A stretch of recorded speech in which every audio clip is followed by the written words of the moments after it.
Hey, you guys make sure to like the video for me today, all right? Helps boost that algorithm. Get some more people up in here. Please leave your message for 904-207. Hey, Kenneth, this is RJ Bates calling about your property on Bembridge Mill Drive that you entered on my website. If you could give me a call back, 817-710-8689. Thank you.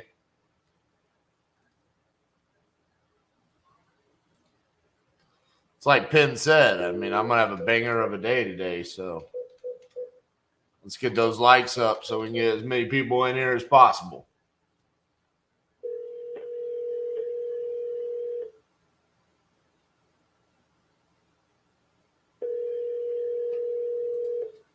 Oh, I do all the underwriting right here, live. Hello, is Marla there? May I ask who's calling? This is RJ Bates calling about your property on Dorset Drive that you entered on my website saying that you were looking to sell. I'm looking for estimates, and yes, we will sell. It's got to get probate first. Gotcha. How far along are you in the probate process? Do you know? No, I've never had to do this before, so I'm not sure how to answer that. Well, unfortunately, I know all too well. I had to do it for, and am still doing it for my grandmother's estate. And also I've bought a lot of deals, so it can be a lengthy process. Do you know how many heirs there are? There are 6 of us. Are all 6 on board for selling the property? Oh, yeah. Gotcha. Have you already hired a probate attorney? Yes. So are there like a ton of assets, or is it mainly just the house and belongings? It's just the house and belongings. Gotcha. Is there a ton of debt, or is it just regular? No, Okay. there's no debt. Well, then, yeah, it should be a relatively painless process in comparison to some situations. Like, for example, my grandmother, she had a business and 2 houses where my aunt and uncle were living in those houses. And then my dad passed away in 2012. So I became the heir, right? Because he was passed away. That was tricky because there was a lot of emotions involved and some people didn't want to sell assets and stuff like that. So this sounds like, yeah, there's 6 of you, but you all want to sell. And yeah, we're all grown up and scattered and, you know. Yep. So 2060 Dorset Drive, that is the house that you would be selling, correct? Yeah. What is the condition of the property like? Not good. Like tear down, not good, or just not taken care of? Tear down, but like it probably, I think it needs a new roof. Okay. And then inside, like nothing's really been done to it in, I don't know, 30 years. Gotcha. My dad thought that he could fix anything, and so he did, but really he couldn't. I gotcha. Was it your dad that passed away? Yeah. Well, I'm sorry to hear that, and as you already know, I lost my dad because I said that, but he passed away in 2012. So I feel for you and prayers for you. So do you have any idea of a dollar amount that you guys are wanting to get, or you are like, hey, I don't know anything about property values in Lexington, Kentucky? Yeah, I went on and just did some comps in the area, but I don't. It's really hard for me to do that when I live out of state. Right. So he had more square footage than the other homes nearby in the area because he had a full basement. But the other homes that I could see the comps on, I feel like we're more updated than his house. So it's difficult for me to say. So I'll tell you what we do with you saying like, hey, pretty much nothing has been updated in 30 years. And it needs a roof. I'm assuming there's some other things like windows. What about? I haven't looked at his windows, so I don't know. That's not the kind of thing he would have talked to me about. Right. Windows or anything. So, but what about like air conditioning? Is that functional? Is it newer? Or is it? Yeah. Gotcha. I don't know how old it is, but it definitely works well, and so does his heat. Gotcha. So I've got a system that's really cool because I can just pull straight MLS comps. So I can tell you exactly what's going on around there. You've got a property on Duville, which is the street south. Yeah, Duville is like exactly what I turn off of to get to his house. Right. So there's a house there that's listed for $269,000. With about 100 more square foot in livable square footage. But that number is pretty shocking in comparison to what's sold and what's under contract. So I'm going to look. Yeah, I feel like that's probably, I don't know, 100 grand higher. Yeah, that's what I was going to say. I'm going to start with that one so I can bring you back down to reality. There are 6 sold properties in the past year within a quarter mile. And they're all pretty close in square footage on the upstairs. So not including the basement, right? Because they all have basements, but I don't know if they're finished or not. Okay. So every house on here is bigger in square footage, but just not including the basement. So we've got 185, 106, 180, 200, 155, and 110. So I think that 180 and 185 is probably our best comps because those were 1,026 square feet, 1,064. And I'm showing your dad's house is 975 on the upstairs. So if I look at those pictures for 185, that was like 225 Newcastle Court is what sold for 185.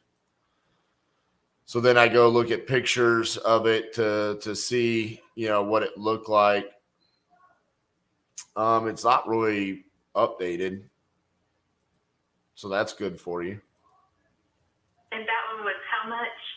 That sold for 185, but it says 1,400 square foot on realtor.com. I'm wondering if that's including the basement.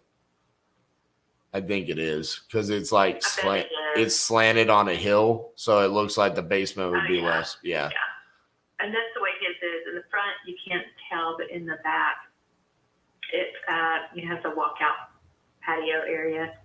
So then there's 231 Mandalay that sold for 180. I'm going to look and see if that was updated. It definitely had an old roof, but the outside was painted.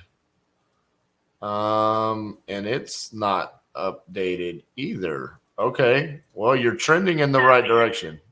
Okay. And his is brick, so he does have a front porch on it that's really nice, and it's in really good condition. So I guess that would be the biggest selling point if I had to have one. Okay, so if you go look at this 2016 Duville, it's a flip. Like, this is what I would want to do. Yeah, definitely. Somebody can buy that and flip it and either, rent it or sell it.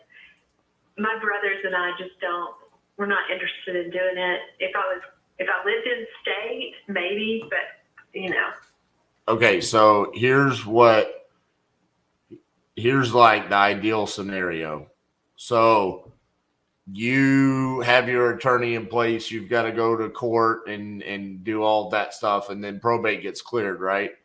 Okay. In the meantime, what we're going to hope for is that 2016 DeVille sells for this 269, and when it does, that gives us $256 a square foot times 975. That puts you at 250,000. So, yeah, there's no way. but hold on. So no, I'm saying 250 is what it's worth fixed up. Okay. So then as an investor, what I could come in and pay you would be probably about 135. And does somebody walk the property?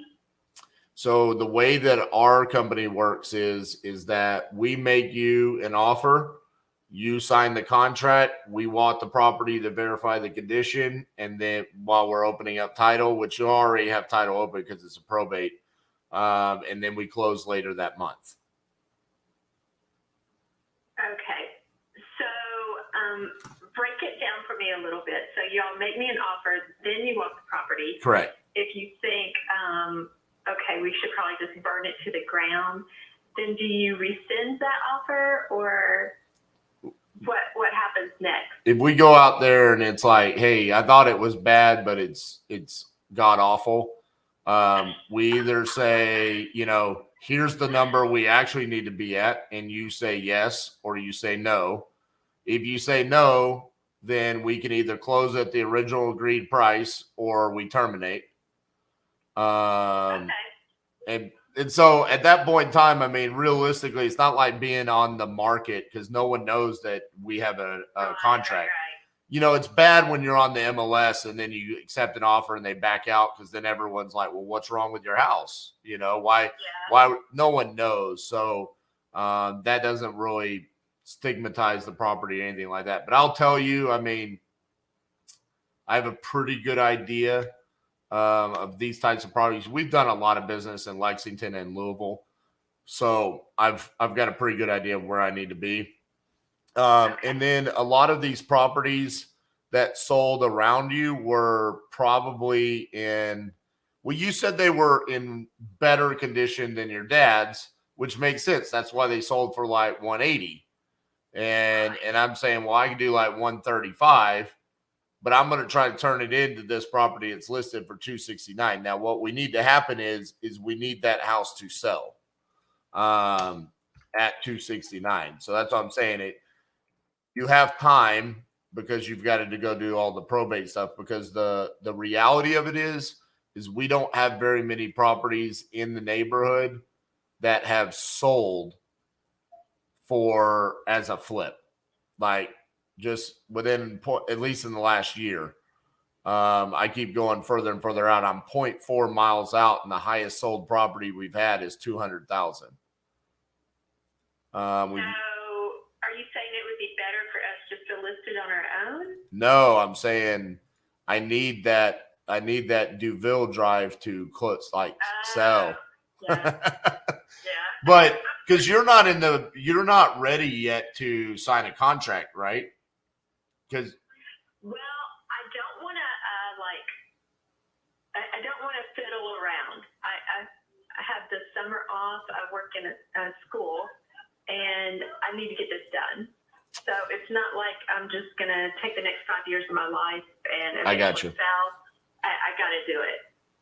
Do you have the power to sign for your dad though? Yes, I'm the administrator. Oh, okay. So you've already, so you do have the ability to sign a contract. Okay, I didn't know we were that far along in the process. Well, the attorney said it would be this week. I've got one brother that lives in California, and he's supposed to be sending in his signature on the waiver. I don't know what the holdup is. Just lazy. Yeah. Anyway, okay. Otherwise, well, that changes things a little bit because if like you're kind of like, hey, we need to get this going.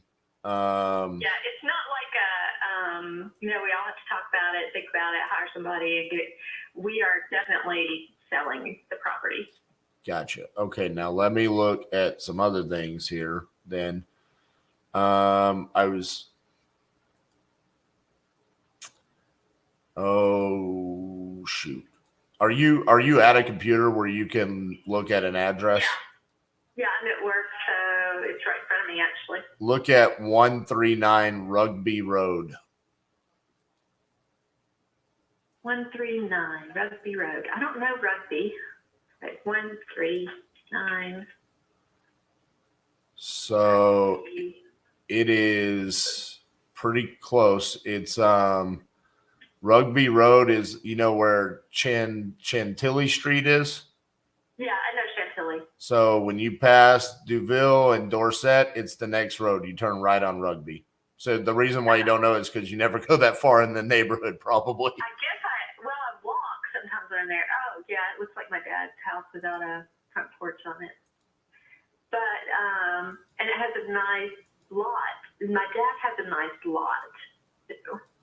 So this is what your dad's house looks like, but see, when you look at the pictures, you see how they like painted it, finished the floors, new ceiling fans. I'm not in, so I'm just looking at the view. Oh, can you go to realtor.com? Okay. Yeah, because I want you to see like the pictures of it, because this is a house that they flipped.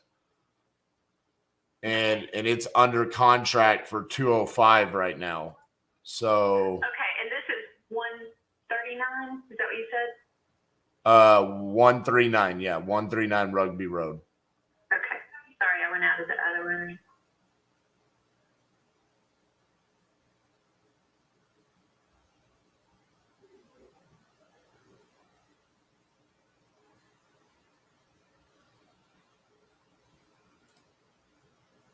Okay. Oh, yeah, that looks so nice. The floors look nice. The kitchen's beautiful. My father's house looks absolutely nothing like that. Okay. So if we say that is under contract for 205 right now. So if I say that's what the house could be worth when I'm done, which it's 195 a square foot, and I say times that by 975, that gives me, I could sell your dad's house if it looked like this for $190,000. So if I don't think this house, it has no basement. let me see. So, I mean, I don't know what you all would do in the basement. The basement adds a little bit of value, but it's not like it's not like, hey, it doubles the square foot price per square foot. No, yeah. But I will tell you, there is a bathroom down there. It's not in good condition, but there's already plumbing run. And he's got an extra bedroom down there. But so let's just say, let's say we could get 205 then, which is the same price as this, right? I mean, that's adding a little bit, but not like an overwhelming amount. Okay, and this has been on the market for 8 days. Okay. And it's under contract. Oh wow. Okay. So I mean, this is. And he does have a building in the back like this one does. Gotcha. This is probably gonna push me closer. If I use this as like my blueprint property, is what we call it. So especially considering it looks like your dad's house, it's kind of like, hey, we literally can just mirror what they did, especially since it sold in 8 days, right? It's like, do the same floor, same cabinets, same everything. Right. We're probably going to be closer to like $95,000-$100,000. That's why I was saying I wish that 269 could sell, because then I could pay you more money. But if it's just, it's the only property in that price point, you know. There's right. Like okay. Well, have you sent me? You haven't sent me an email. No, right? ma'am. No, ma'am. Okay. I am leaving Monday to go there and start cleaning out the house. And probably, no, they have popcorn ceilings, don't they? Okay. So I can get back in touch with you. I do want to check with my siblings and just make sure. Also need to hire someone to come and just auction off the things inside and see when I can get that done. So can you send me your information in an email? I can. So let me tell you a little bit about the timeline of our process, so maybe it can help you kind of make a decision there a little bit. So if I sent you a contract and you signed it, then we would open up. Do you have title open already or no? No. So we would open up title, and then we would need to come see the property, and preferably if you're going to be there, that's a perfect time for us to come see the property. Yeah. And I don't care about the belongings or anything like that, because we can navigate around your timeline on that regard. It's probably going to take us, like on our side and title side, somewhere in the range of 25 to 30 days to be ready to close. Okay. So if we got the process started, like, I know you're saying you're ready to be done. How long are you thinking you need to get rid of the belongings and auction that off and stuff like that? I think what I'm waiting on, it's so hard for me to tell you honestly, because I haven't contacted anybody to say I want to do this, because from my understanding with the attorney, I have to get the last signature from my brother.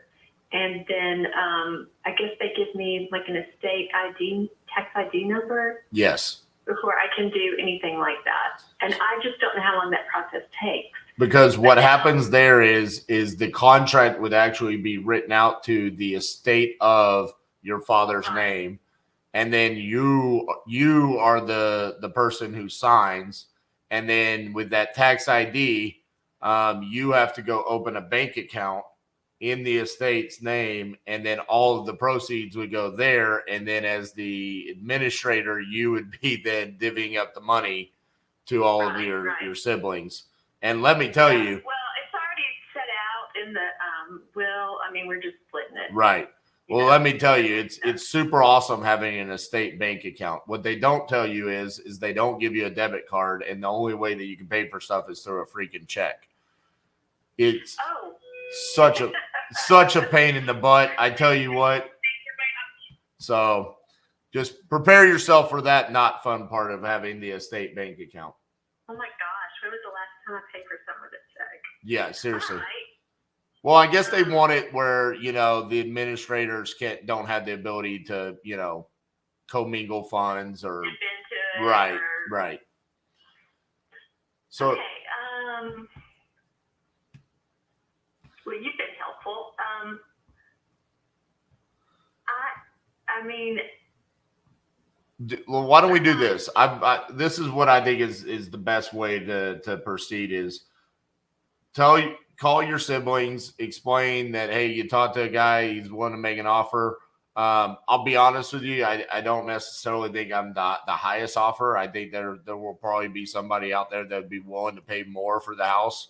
But I think that we understand the situation. We've done business there. Will be probably a very smooth transaction for you. And then on the timeline side of things, we can navigate around what is necessary for you. So, for example, say you go there and you start calling people to auction off at the belongings, and they need 3 weeks to get that scheduled for whatever reason.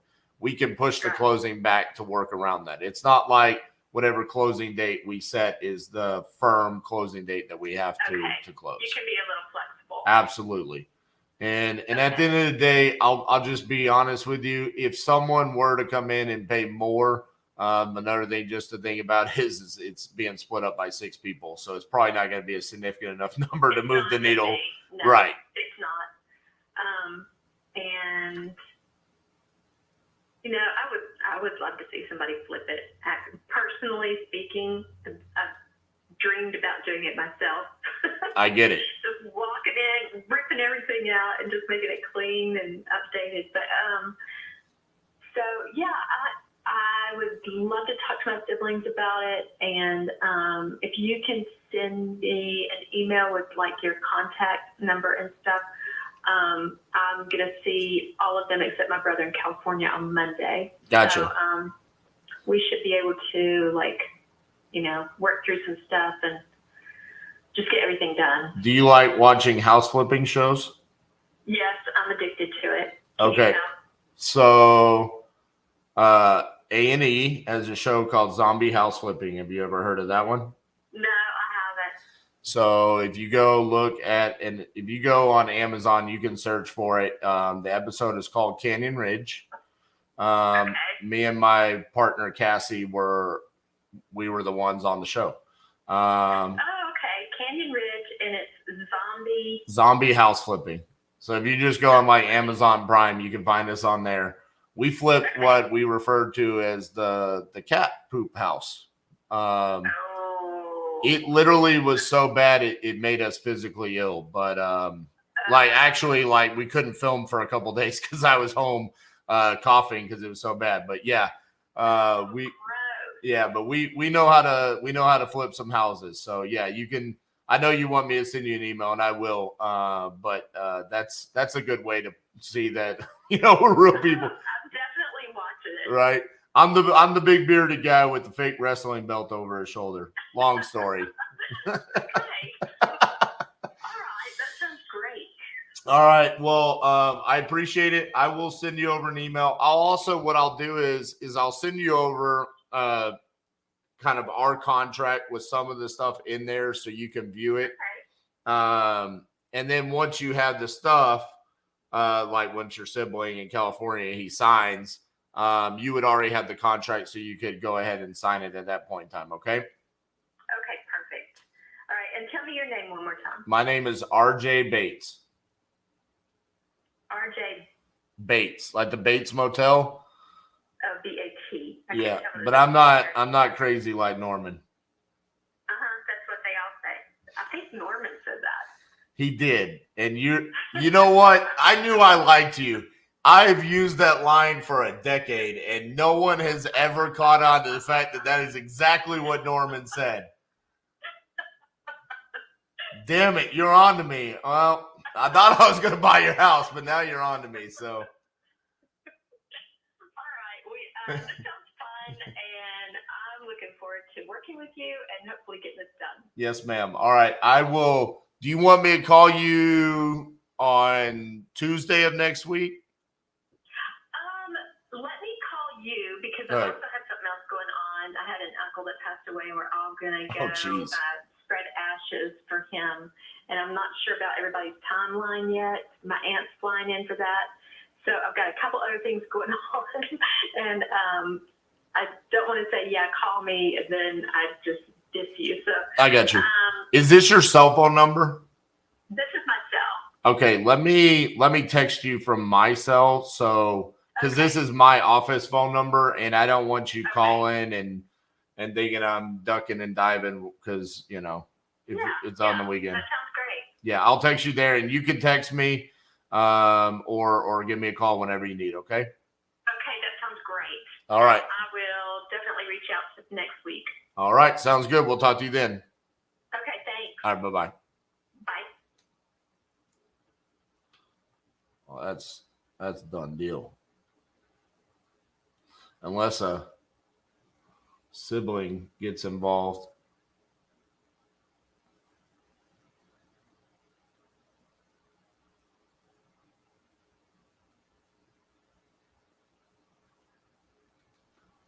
Boom, baby. That was a great conversation.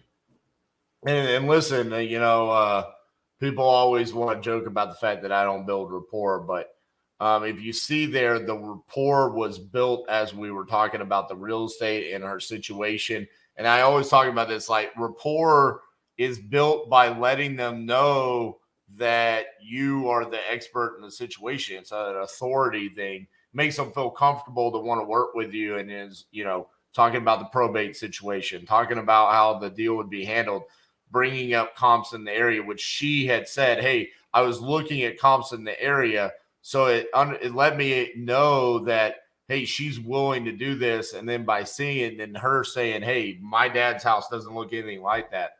It's that, to me, is how you build a rapport.